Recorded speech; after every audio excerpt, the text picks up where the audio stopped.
आभासी जगतातील अनुभव. प्रशांत ओक आज रोजच्याच ठिकाणी तलावाच्या काठी नेहमीच्याच बाकावर पण खूप उदासवाण्या मनस्थितीत बसला होता. एरवी खूप बडबड करणारा, कायम धमाल मस्तीच्या मूडमध्ये असणारा प्रशांत आज मलूल होता. समोरून येणारी गार वाऱ्याची झुळूकही आज त्याला सुखावत नव्हती. त्याने परत खिशातला रुमाल काढला व पाणावलेल्या डोळ्यांच्या कडा टिपल्या. तेवढ्यात त्याचा मोबाईल खणाणला. अनिच्छेनेच त्याने खिशातून मोबाईल काढला. कोण आहे ह्या त्याच्या रिस्पॉन्समध्ये त्याचा वैताग स्पष्ट जाणवत होता. पण समोरून फोनमधून काय पशा, कसा आहेस, हा चिरपरिचित आवाज कानी आला आणि प्रशांत 3 ताड उडालाच. उठून उभा राहिला. कोण? अरण्या तू? त्याच्या तोंडून हे उद्गार निघाले. त्याच्या डोळ्यात एक वेगळीच चमक दिसली. चेहऱ्यावर तोच नेहमीचा आनंद आला खरा, पण पण आला तसा क्षणार्धात तो आनंद मावळला देखील. परत तोच उदासवाणा चेहरा करीत तो बाकावर बसला व जरा त्रासिक टोनमध्येच म्हणाला की, हे बघ, उगाच अरण्याचा आवाज काढून मला सतावू नकोस. मी आधीच खूप त्रस्त आहे रे. आता या मनस्थितीत तरी थट्टा बंद करा रे. असे म्हणत त्यांनी फोन बंद केला व खिशात ठेवणार तोच परत फोन वाजला. तोच आवाज. हाय पशा, कसा आहेस? का असा चेहरा लटकवत बसला आहेस?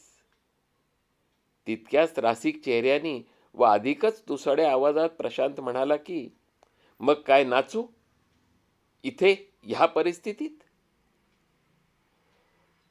पुढे अगदी केविलवाण्या स्वरात, नको न छळूस. जो कोण आहेस तू, थांब, मी फोन स्विच ऑफच करतो. असे म्हणत फोन बंद करणार तोच, थांब, मला जरा महत्वाचे बोलायचे आहे. मोबाईलमधून थोडा गंभीर पण परत तोच आवाज ऐकू आला.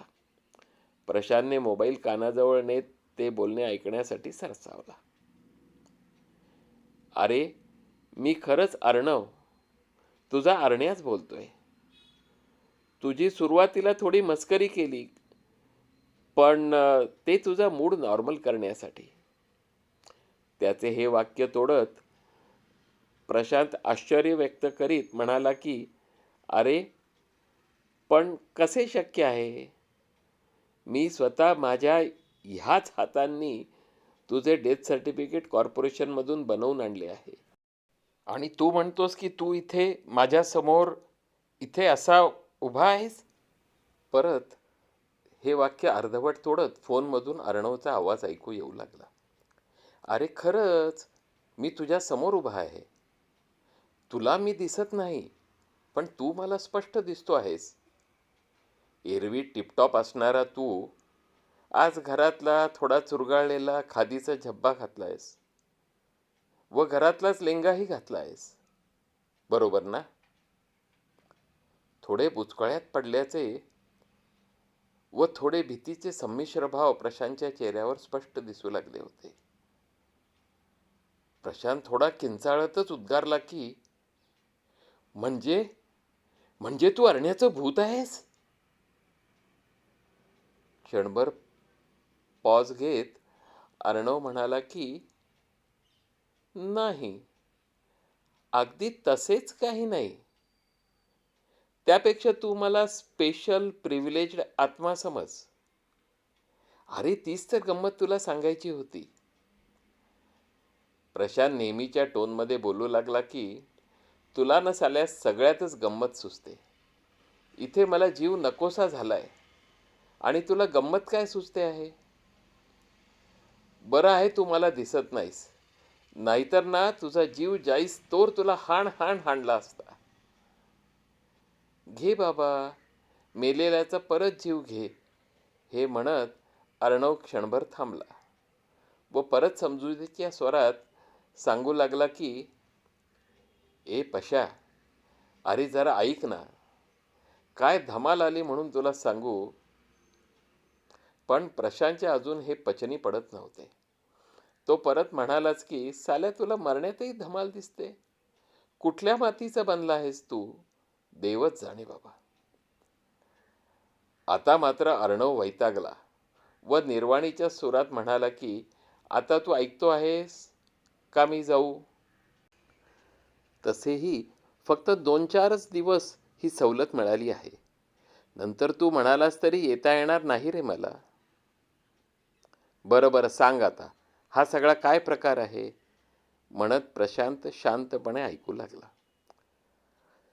अर्णव परत सांगू लागला की तू जे माझे मृत्यू प्रमाणपत्र आणले आहेस ते दिनांक 28चे, म्हणजे ऑफिशियली मी 28ला मेलो हो ना. पण खरी गंमत झाली ती 26 तारखेला सकाळी 10:07 मी शेवटचा श्वास सोडला आणि पाहतो तर आई बाबा दोघेही समोर उभे. आईला 5 वर्षानंतर भेटलो आणि बाबांना तर तब्बल 12 वर्षानंतर भेटलो रे. त्या भेटीने माझे मन किती प्रसन्न झाले असेल याची तू कल्पनाच करू शकत नाहीस. दोघेही दवाखान्यात आले होते. बरोबर त्याच क्षणी बाबांनी हात पुढे केला आणि मला जाणवत होते की पलंगावर झोपलेल्या माझ्यातूनच मी बाबांचा हात धरून उठलो. बाबांनी मला कडकडून मिठी मारली व म्हणाले की या आमच्या विश्वात तुझे स्वागत आहे. त्या दोघांच्याही डोळ्यात भेटीची आतुरता स्पष्ट दिसत होती. यावर प्रशांत आश्चर्य व्यक्त करीत म्हणाला की म्हणजे 26 तारखेलाच? अर्णव पुढे सांगू लागला की मी गेल्याचे कळताच दवाखान्यातील स्टाफमध्ये जरा धावपळ झाली. एकमेकांना काही खाणाखुणा झाल्या व परत व्हेंटिलेटर लावले गेले. आता मात्र संतापाच्या भरात प्रशांतच्या तोंडचा पट्टा सुरू झाला. साले हरामखोर, पैसे उकळण्यासाठी हे असले धंदे. खरं तर कंप्लेंटच करायला पाहिजे. अर्णव प्रशांतला जरा समजावत म्हणाला की जाऊ दे रे, सारे आभाळच फाटले आहेत, कुठे कुठे ठिगळ लावशील तू. आणि मी एकटाच नाही रे, सगळ्यांनाच हे असेच चालू आहे. मला तरी 2च दिवसात मृत घोषित केले. माझ्या शेजारी तो पाणीपुरीवाला होता, त्याला तर 5 दिवस तसेच झोपवून ठेवले होते. म्हणे त्याच्या विम्याची रक्कम मोठी होती. जाम रडत होता रे. बरं त्याचे दुर्दैव म्हणजे त्याच्या स्वागताला जवळचे असे कोणीच आले नाही. बहुधा त्याच्या जवळचे सगळेच जिवंत असावेत. किती वाईट वाटले असेल ना त्याला. पाणीपुरीचा ठेला म्हणजे त्याचे हातावरचे पोट. बायकोला हा धंदा जमेल याची खात्री नव्हती. ती एकटी पडेल, मुलं लहान आहेत म्हणून अक्षरशः गळे काढून रडत होता. पण त्यामुळे सर्व मृतात्म्यांमध्ये वातावरण बिघडत होते. त्याला पाहून इतरही आत्मे रडू लागले, पोकाळ पसरू लागले आणि मी सगळ्यांना धीर देत होतो, समजूत काढत होतो. हे पाहून तेथील यमदूत माझ्यावर खुश झाले व सगळ्यांना समजवण्याची सांभाळण्याची जबाबदारी माझ्यावर सोपवून, म्हणजे मला तिथला मॉनिटरच करून स्वतः फास उचलला व पुढच्या कामगिरीवर निघून गेले. यमदूत परत येईपर्यंत सगळे आत्मे शांत झाले होते. काही जोक सांगून सगळ्यांचा मी मूड फ्रेश करत होतो. हे परत येताच यमदूतांनी पाहिले व जवळ येऊन माझी पाठ थोपटली. दिनांक 27चा दिवसही असेच सगळ्या नवीन आगंतुकांना समजवण्यात, त्यांना शांत करण्यात गेला. डॉक्टर जसे स्टेथोस्कोप घेऊन हॉस्पिटलभर फिरत असतात, तसेच हे यमदूत दादा दिवसभर तो फास हातात घेऊन एखाद्या मस्तवालाप्रमाणे फिरत होते. ह्या कोविडमुळे खूप ओव्हरटाईम करायला लागतो आहे असे म्हणत होते. टार्गेटचा आकडा खूप मोठा असल्या कारणाने जाम कंटाळले होते. मला पण त्यांची जाम दया येत होती. मी त्यांना म्हटले, त्यांना म्हणजे त्या काळ्या कभिन्न रटरटीत चेहऱ्याच्या यमदूताला दादा म्हणून संबोधले तर म्हणतात कसे, की अरे मी तुझे प्राण घेतले तरी तू माझ्याशी धाकट्या भावाचे नाते जोडलेस. तुला माझा तिरस्कार नाही वाटत? मी म्हणालो की त्यात राग कसला, तुम्ही तुमचे कर्तव्यच केलेत. माझी आयुष्याची दोरी तुटली त्यात तुमचा काय दोष. मीच बायकोचे ऐकले नाही. ती सारखी म्हणत होती की एखाद महिनाभर तरी सिकात जा, म्हणजे सुट्टी मारा. पण दादा तुम्हीच सांगा की हे असे भ्याडासारखे वागणे योग्य होते का? सगळ्याच बँकवाल्यांनी आपापल्या बायकोचे हे म्हणणे ऐकले असते तर लोकांचे किती हाल झाले असते. या दरम्यान बरेच बँकवाले तुमच्या गळाला लागले असतीलच की. पण काय करणार, सतत कस्टमरला तोंड द्यायचे म्हणजे सतत ह्या व्हायरस रूपी तोफेच्या तोंडी असतात की सगळे बँकवाले. वाईट फक्त एकाच गोष्टीचं वाटतं की एवढे इमाने इतबारे झटून सुद्धा पोलीस किंवा मेडिकल स्टाफला मिळाली तशी सहानुभूती ह्या असंवेदनशील समाजाकडून आम्हाला कधीच मिळाली नाही. जाऊ द्या दादा, नशीब आपले आपले, त्यात तुम्ही का वाईट वाटून घेता. ह्या डायलॉगवर तर दादांनी जवळ येऊन मला मिठीच मारली. दवाखान्यातील मृतांची संख्या वाढतच होती, पण त्या सर्वांना सांभाळण्याची जबाबदारी जणू मी माझ्याच खांद्यावर घेतली होती. त्यामुळे ते यमदूत दादा निश्चिंत होते आणि माझ्यावर जाम खुशही होते. एव्हाना प्रशांत गप्पांमध्ये रमला होता. तो नेहमीच्याच सुरात चटकन म्हणाला की आईला तू त्या यमदूत दादालाही पटवलेस. खरंच कमाल आहे तुझी. म्हणजे मेल्यानंतरही तुझी टकळी अखंड चालू आहेच की. पण अर्णव त्याच्या बोलण्याकडे दुर्लक्ष करीत पुढे सांगू लागला की अरे खरी मजा तर पुढे आहे. मी त्या यमदूत दादांशी भरपूर गप्पा मारल्या व त्यांना एक रिक्वेस्ट केली की माझ्या धाकट्या जुळ्या भावाचा व बहिणीचा म्हणजे प्रणव व प्रणिताचा वाढदिवस येत्या 20 तारखेला आहे व त्यांच्या वाढदिवसाला गिफ्ट द्यायचे मी त्यांना कबूल केले होते. पण ह्या कोविडच्या गडबडीत ती अमेझॉनची ऑर्डर करायची राहूनच गेली. चेहऱ्यावरून एखाद्या विलनसारखे दिसणारे यमदूत पण हलके स्मित करत मला गो अहेड असे खुणवून ड्युटीवर निघून गेले. तर तुला सांगायचे म्हणजे प्रणवसाठी एक स्मार्ट वॉच व प्रणितासाठी गिअरवाली सायकल व लगेच हातासरशी मुलासाठी म्हणजे माझ्या चिमुकल्या तेजसला विमानाचे फार आकर्षण आहे म्हणून रिमोटने संचालित होणारे विमान, 2-4 गेम्स व 2 पार्टी सूट पण ऑर्डर केले आहेत. प्रशांतने स्वतःकडे खूण करीत विचारले की आणि या जिवलग मित्राला विसरलास ना. अरे गंमत केली, मला काही नको, फक्त तूच हवा आहेस, देतोस. त्याला अर्णवचे उत्तर तयारच होते. मी हवा आहे म्हणे. आत्ता तर मला हाणायच्या गोष्टी करत होतास. बरं ते जाऊ दे, तुला एक मोठी जबाबदारी ट्रान्सफर केली आहे. जबाबदारी म्हणजे? प्रशांतने कुतूहलाने विचारणा केली.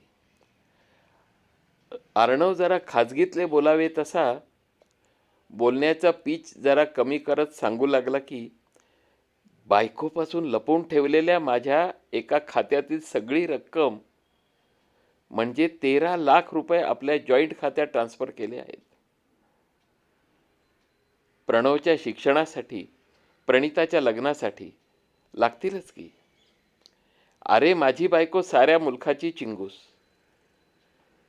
याची तुला कल्पना आहेच ना. माझ्या तेजसला त्याच्या वयानुरूप गेम्स पण तिने कधी घेऊ दिले नाहीत. त्याच्या वाढदिवसाला मित्रमंडळी व नातेवाईकांनी भेट दिलेल्या खेळण्यावरच त्याला समाधान मानावे लागले होते. त्याच्याकडे चांगला पार्टीवेअर ड्रेसही नव्हता, म्हणून हा खटाटोप केला. प्रशांत थट्टा करत मध्येच म्हणाला की, म्हणजे बायकोपेक्षा माझ्यावर जास्त विश्वास? ते काय तुला माहीत नाही का? म्हणत अर्णवने विषांतर करू नकोस म्हणून खुणवले व पुढे सांगू लागला की, असो ते जाऊ दे रे, पुढच्या गमती जमती तर ऐकशील ना. यमदूतदाता आल्यावर त्यांचे आभार मानले व त्यांच्याशी गप्पा मारत होतो, तेवढ्यात माझा मोबाईल व्हायब्रेट झाला. यमदूतदादांच्या परवानगीने तो मी उचलला. तिकडून आमच्या ब्रांचमधल्या कुलकर्णी मॅडम बोलत होत्या. वार्षिक लेखाबंदीचे काम चालू होते व त्या एका स्टेपवर अडकल्या होत्या. कम्प्युटर अपेक्षित रिझल्ट देत नव्हते. काम पूर्ण होणार कसे?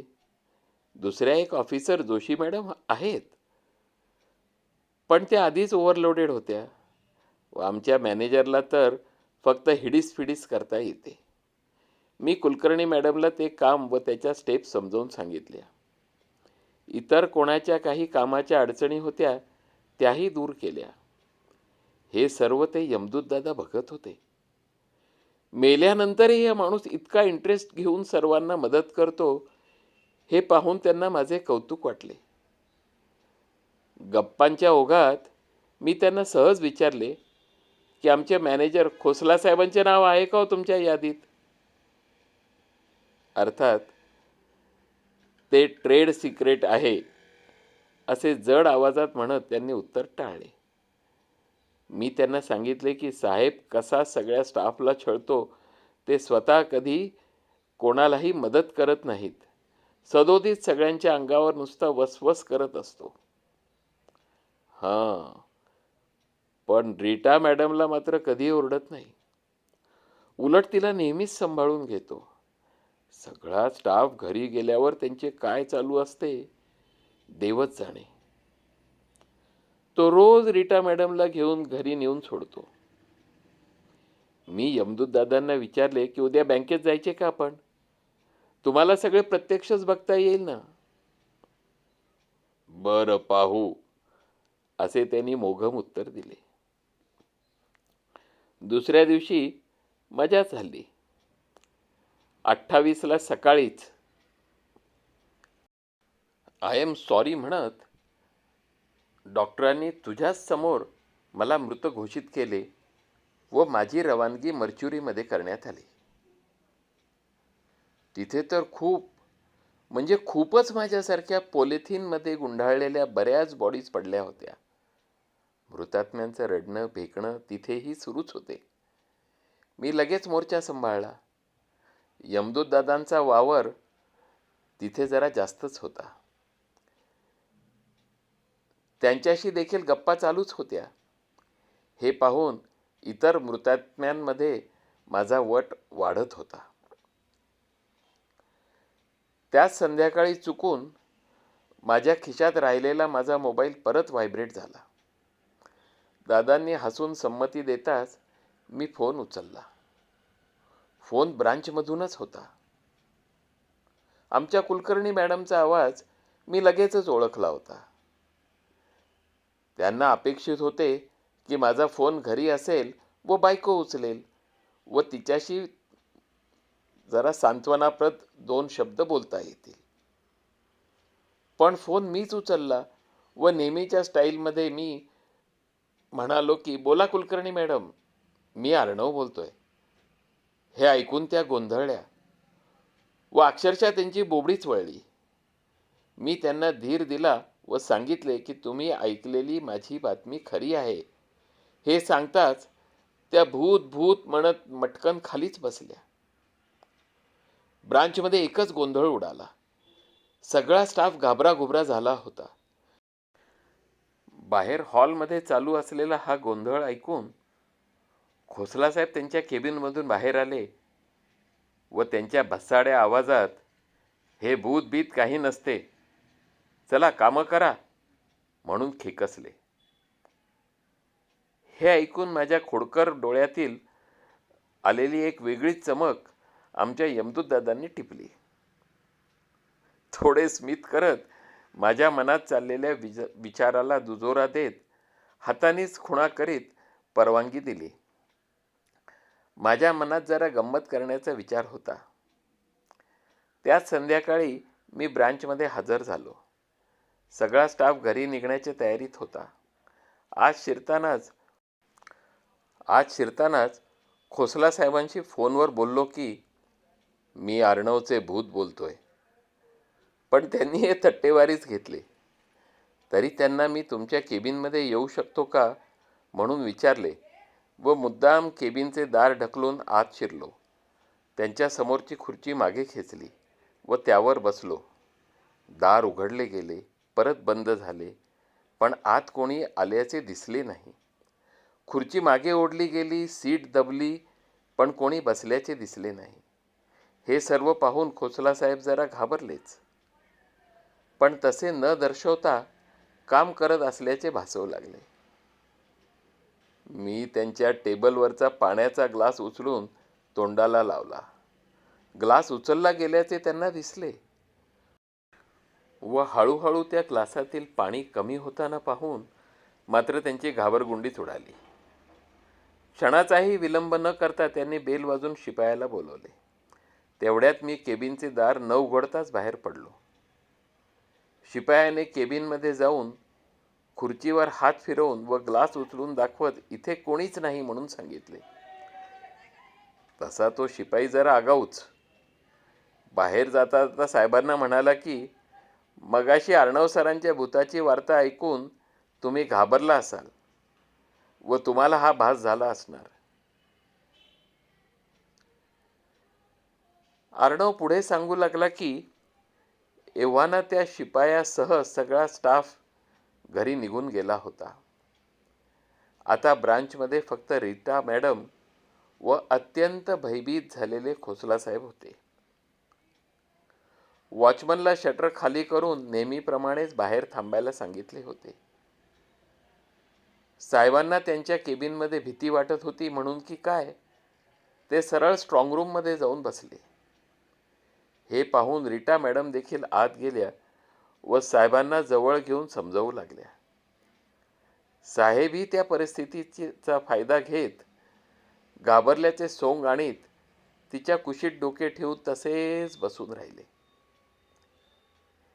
हे दृश्य पाहिल्यावर माझी ट्यूब पेटली आणि माझ्या खोडकर मनात एक विचार आला व लगेच मी साहेबांच्या मोबाईलवरून एक मेसेज टाईप केला की emergency situation, come immediately to branch. आणि हा मेसेज साहेबांच्या बायकोला, रिजनल मॅनेजरला व युनियन लीडरला पाठवला. एक मेसेज वॉचमनला पाठवला की साहेब व बायको आली तर त्यांना स्ट्रॉंग रूममध्ये पाठव. मोबाईल स्विच ऑफ केला आणि लँडलाईन पण उचलून ठेवला. रीटा मॅडमच्या मोबाईलवरून तोच मेसेज तिच्या नवऱ्यालाही पाठवला. तो ACP त्याच भागात पोस्टेड होता. 10-12 मिनिटात सगळे तिथं हजर झाले व सरळ स्ट्रॉंग रूममध्ये शिरले. त्या अवस्थेत असताना या चौघांनाही समोर पाहून त्या दोघांच्या तर पायाखालची जमीनच सरकली. इतका वेळ साहेबाला ओंजारत गोंजारत बसलेली रीटा साहेबावरच उलटली. परिणामी साहेबांची त्याच क्षणी बदली झाली. बदनामी झाली ती वेगळीच, पण स्टाफ सुखी झाला.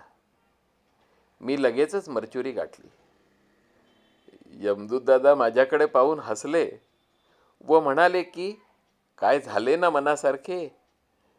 मी पण सांगितले की ह्या स्टाफने मला खूप सहकार्य केले होते. त्यामुळे जाता जाता माझ्याकडून एवढी तरी परतफेड व्हावी, स्टाफची साहेबाच्या जाचातून मुक्तता व्हावी असे वाटत होते. यमदूत दादा फक्त हसले. प्रशांतला देखील अर्णवचे खूप कौतुक वाटले. इतका वेळ ओठ शिवून बसलेला प्रशांत बोलू लागला की, तू कमाल आहेस. साल्या मेल्यानंतरही तुझे परोपकाराचे वेळ जात नाही. मेल्यानंतर तरी त्या तुझ्या यमदूत दादांबरोबर गप गुमान जायचं ना, स्वर्गात की नरकात.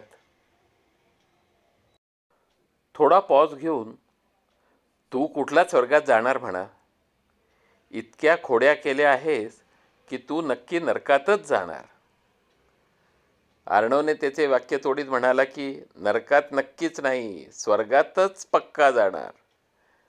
अरे तेच तर तुला खरं सांगायला आलो होतो, पण या फालतू गप्पांच्या नादात तेच मुख्य विसरत होतो बघ.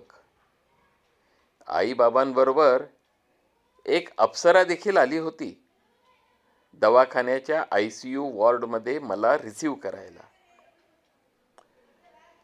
प्रशांत आता मात्र न राहून म्हणाला की, चल फेकू नुसता. तू काही सांगायचे आणि आम्ही त्यावर विश्वास ठेवायचा. साल्या मेल्यानंतर तरी सुधारशील असे वाटले होते, पण छे. अर्णव गळ्याला चिमटा काढत म्हणाला की, आई शपथ, अगदी खरं सांगतो. तू पण ओळखतोस त्या स्वर्गातील अप्सरेला. आपल्याबरोबर कॉलेजात होती ती. आ हा हा हा, काय ते रूप. एखाद्या सुंदर नवतरुणीची जणू आखीव रेखीव संगमरवरी मूर्तीच पौर्णिमेच्या चंद्रप्रकाशात न्हाऊन निघाल्यागत दिसावी. त्या रजत प्रकाशाने तिच्या गौरवर्णाला रुपेरी झळाळी आली आहे असे भासायचे. तिचे ते नाजूक ओठ गुलाबाच्या पाकळ्यात जणू. त्यात सुबक दंतपंक्ती तिच्या जीवनीला अधिकच आकर्षक बनवत होत्या. तिचे ते निळसर घारे बोलके डोळे, नाक तर जणू चाफेकळीच, लांब सडक केस, कधी मोकळे सोडले तर काळ्या भोर ढगातून डोकावणारा चंद्रच वाटावा असे चंद्रवदन. चालणे तर किती ऐटबाज असावे की कॉलेजच्या कॉरिडॉरमधून जात असताना सगळी मुलं दोन्ही साईडला सरकून तिला वाट करून द्यायची. आठवतंय ना? अर्णव थोडा ट्रान्समध्ये गेल्यासारखा जणू स्वतःशीच बोलत होता. पण जितकी तिच्या चालीत ऐट होती, तितकीच तिच्या वागण्यातही अक्कड होती. कधी लाईनच द्यायची नाही रे.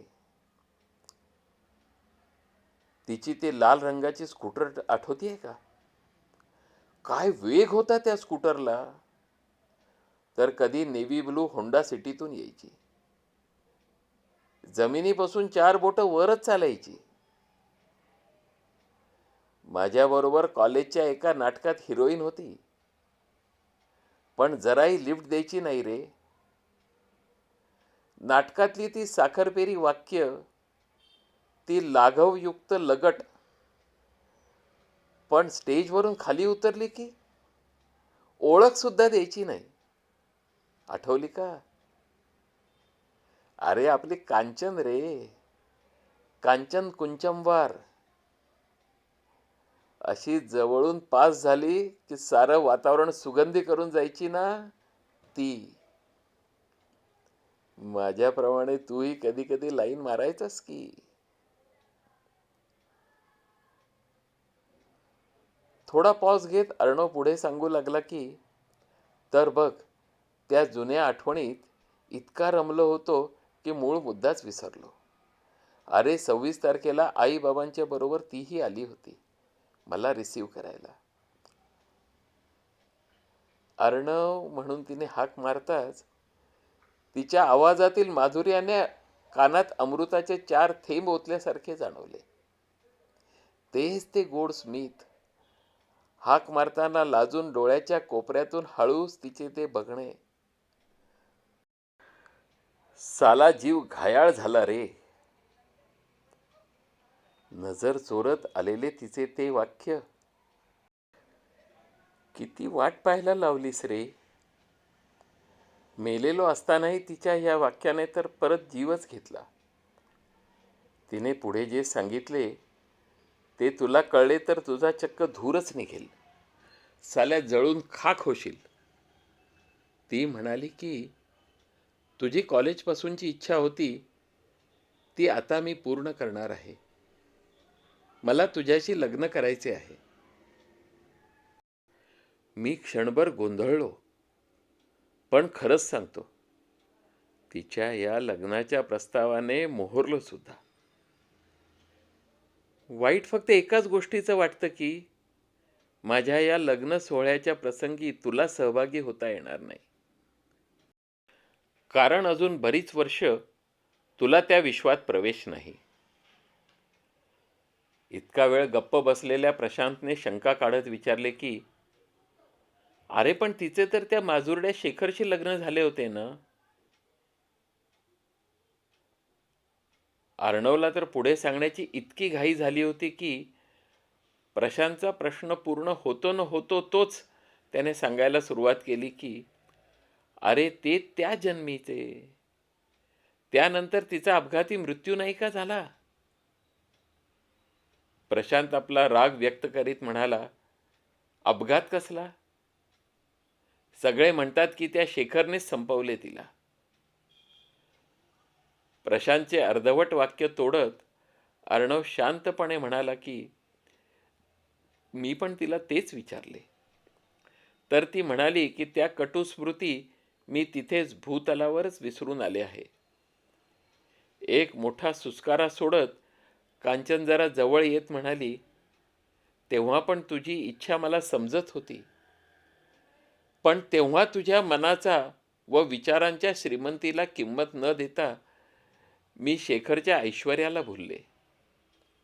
आणि ती चूक सुधारण्यासाठी मी या विश्वात येताच ठरवले की कितीही वाट पाहावी लागली तरी चालेल, पण हा लग्नाचा प्रस्ताव तुझ्यासमोरच मांडायचा. आणि मला खात्री होती की तू तो मान्यही करशील. करशील ना. या 2 शब्दांच्या प्रश्नात तिने तिच्या आवाजातले सगळे माधुर्य ओतले होते. तिचा लाघवी स्वभाव जाणवत होता. पण मी तिला म्हणालो की आता मी तुझ्या लायकीचा राहिलो नाही ग. आता माझ्या चेहऱ्यावर कोडाचे पांढरे डाग दिसू लागले आहेत. त्याने माझे रूप विद्रूप झाले आहे. थोड्या उदासवाण्या स्वरात अर्णव पुढे सांगू लागला की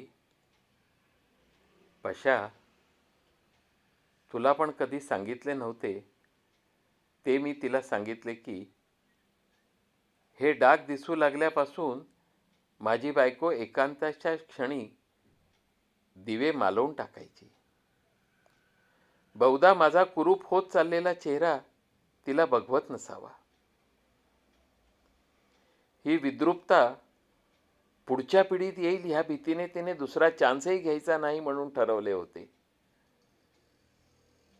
त्यावर ती हसून म्हणाली की तो देह, ती देहाची बाह्य सुंदरता, ते रूप, रंगाचे आकर्षण, हे सगळे तुमच्या त्या विश्वात. इथे ह्या विश्वात फक्त मनाची सुंदरता पाहिली जाते. आणि तो कुरूप का विद्रूप वाटणारा तुझा देह तू तिथेच जाळून येणार आहेस ना. का सदेह पृथ्वी सोडायला तुझ्या ठाई तुकोबाची पुण्याई आहे. प्रशांत अर्णवचे अभिनंदन करत म्हणाला की खरंच ही तर खूपच आनंदाची बातमी दिली आहेस. अर्णव सर केल्याच्या आविर्भावात सांगू लागला की म्हणून तर त्या मृतात्म्यांच्या रडगाण्यातून सवड मिळताच इथे धावत आलो. हा आनंद तुझ्याबरोबर शेअर करावा म्हणून. आणि मला खात्री होती की माझ्या या आनंदाच्या बातमीने तू नक्कीच खुश होशील. थोडा ट्रान्समध्ये जात अर्णव बोलू लागला की, कांचन म्हणत होती की स्वगत भासावे असे अर्णवचे वाक्य मध्येच तोडत प्रशांत म्हणाला की, 2च दिवसात तू अगदी कांचनमय झालास. छान. मला मनापासून आनंद आहेच, पण मला खात्री देखील आहे की कांचनच्या सहवासात तुझे तेथील आयुष्याचे सोने होईल. प्रशांतने केलेल्या अभिनंदनास्तव अर्णव त्याला धन्यवाद देत पण आपल्याच तंद्रीत पुढे सांगू लागला की, शेखरचा विषय निघताच तिच्या त्या जुन्या कटू स्मृती उजळल्या असतीलच, पण कांचनच्या तोंडी कधी त्या शेखरबद्दल एकही कटू शब्द निघाला नाही किंवा तिच्या बोलण्यातून शेखरवरचा रागही जाणवला नाही. कांचनने त्या शेखरला माफ केले असणार. शेखरने या भूतलावर कांचनला इतके छळले होते, पण त्याचा थोडा सुद्धा उल्लेख तिच्या बोलण्यातून आला नाही. त्याने तिला इथे असताना दिलेले क्लेश, पीडांनी तिला इतके त्रस्त केले होते, पण तिथे भेटली तेव्हा तिच्या चेहऱ्यावर त्या पीडांची पुसटशी लखेर पण उमटली कधी दिसली नाही. त्या विश्वातले सगळे नियमच वेगळे आहेत. तिथे राग नाही, द्वेष नाही, कोणाबद्दल मत्सर नाही. हे जे या विश्वातील दोष दुर्गुण समजले जातात, त्यांना त्या विश्वात थाराच नाही. कोणी कोणाबद्दल वाईट बोलत नाही, खोटं नाही, लबाडी नाही, का फसवेगिरीही नाही. तिथे फक्त सरळ साधं सचोटीचं वागणं.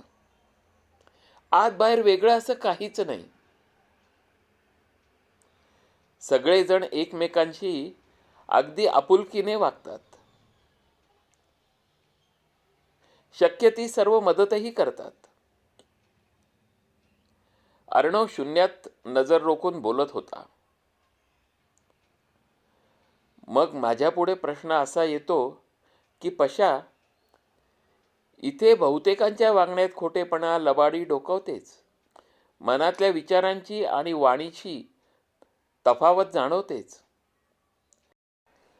नात्याचा पाया तरी किती ठिसूळ, अगदी स्वार्थावर आधारित असतो. हेवे दावे, कटकारस्थाने घरोघरी नात्या नात्यातून पाहायला मिळतात. बहुतांश काळ माणूस खोट्या सोज्वळ मुखोट्यामागे त्याचा खरा क्रूर भेसूर चेहरा लपवत असतो. ही अशी मुखोटा लावलेली माणसं आपल्याला पदोपदी दिसतात.